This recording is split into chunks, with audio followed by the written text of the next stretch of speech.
All right, in just 4 days, many people will get together for a Thanksgiving meal. And if you're responsible for cooking the chicken, Turkey, honey. it's poultry, isn't it? It has wings.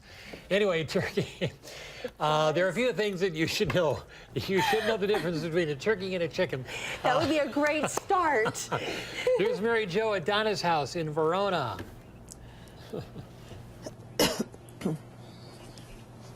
Good morning, Rob and Charlotte, and it's turkey time this Thanksgiving, not chicken. So with us this morning is Donna Weihofen, nutritionist, to show us all about, how we can get started for this Thanksgiving meal. So Donna, where do we even begin once we get the turkey? We bought our turkey, and it takes 5 days. For every 5 pounds, it takes a day in the refrigerator to thaw it out. So you have to buy it early. You have to buy it early. So I bought this early, and it's completely thawed out.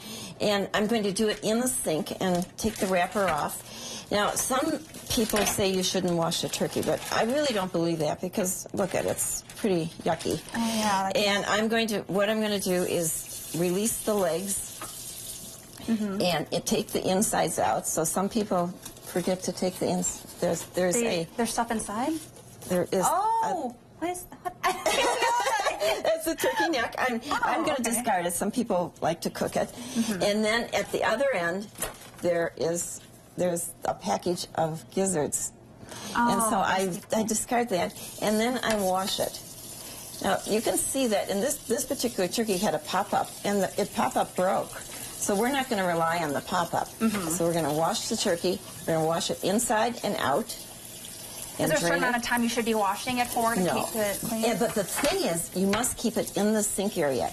Don't dance it around the kitchen, because this turkey we will consider it contaminated. So we're going to rinse it out, and after it's rinsed out, then I'm going to lift it and put it in this pan. And I'm going to put it in this rack. And this rack will be able to take the rack off after a while. So lift it and put it in the pan. And at this point, I can take off my gloves because I'm not going to touch it anymore. I'm going to use a little bit of oil and just oil it briefly, just like that. And then sprinkle it with whatever seasonings you like. And I like to use Lori's seasoning salt. Rob knows I use Lori's for almost everything. A little bit of paprika. Oh, wow. And a little bit of pepper. And we're going to be tenting this with foil. Loosely tenting it and putting it in the oven at 325. Great, so not too bad, but Donna will leave you at that. Okay. And if you want to double check those tips, you can do so at channel3000.com. Donna's got all her turkey tips and Thanksgiving help right there for you. So Robin and Charlotte, we're going to have Donna put this in the oven and see what comes out next. It looks like it'll be really good. A chicken will come out. Yeah, chicken will come out, yeah. All right, Mary Jo, thank you. Every Thanksgiving, the turkey is the star of the show, but who doesn't love some of those side dishes to go with it? Mary Jo is in Donna's kitchen today doing some of those side dishes. Good morning again. Good morning again, Rob and Charlotte, and that's right, we're back here in Donna's kitchen where she's prepared quite the spread for us. So nutritionist Donna Weihofen back with us to show us the finishing touches on our magically quick turkey. Right, I cooked the turkey and I'm taking it out of the oven in that rack that I showed you, and this is so wonderful. You can actually get this at Orange Tree Imports because it's hard to get the turkey out unless it's in a rack. But then what do you do with it? Well, then you just take the rack out like this, and the turkey stays right, excuse me, stays right on. That's all right. Right on there. So there is the turkey, and we can put this away now, and we are going to go on with some of our side dishes. And that's what this is here. Yeah, and by the way, the turkey was cooked to 175 to 180 in the thigh and 165 in the breast. Don't rely on these pop-ups. They're not always reliable. Always, always, always use a meat thermometer. It is extremely important to do that. Otherwise, you are not going to know whether the turkey's done. So good to know. And then, okay, we're going to make some mashed sweet potatoes, and it's very simple. All you do is peel the sweet potato, cook it like you would mashed potatoes, and then mash it. And I added some maple syrup and a little bit of cinnamon and nutmeg, and I mashed it with a beater. But I want Mike to show real close. You can see it's kind of stringy. It's not like really, I would really like it to be finished. And that's as good as I can do it with a beater. So I did have to use then this immersion blender. And when you use the immersion blender, you can blend this around and make it totally smooth. So this is my finished product. This is the sweet potatoes, looks so totally yummy. smooth. Has a little brown sugar and little nuts on top.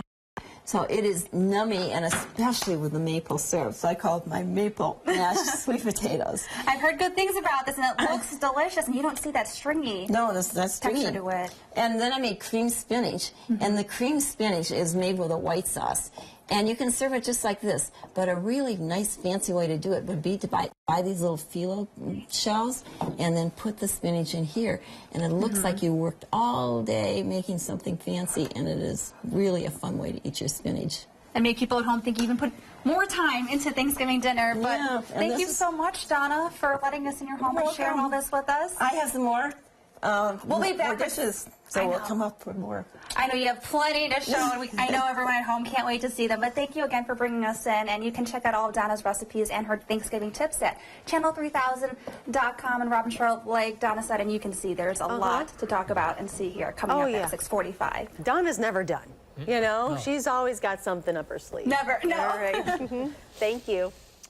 The Thanksgiving feast is one that many of us look forward to, but it can take a lot of work. It sure can. If you were responsible for cooking the turkey or bringing a dish, there are a few things you will want to know. Mary Jo Ola is in Verona this morning with more.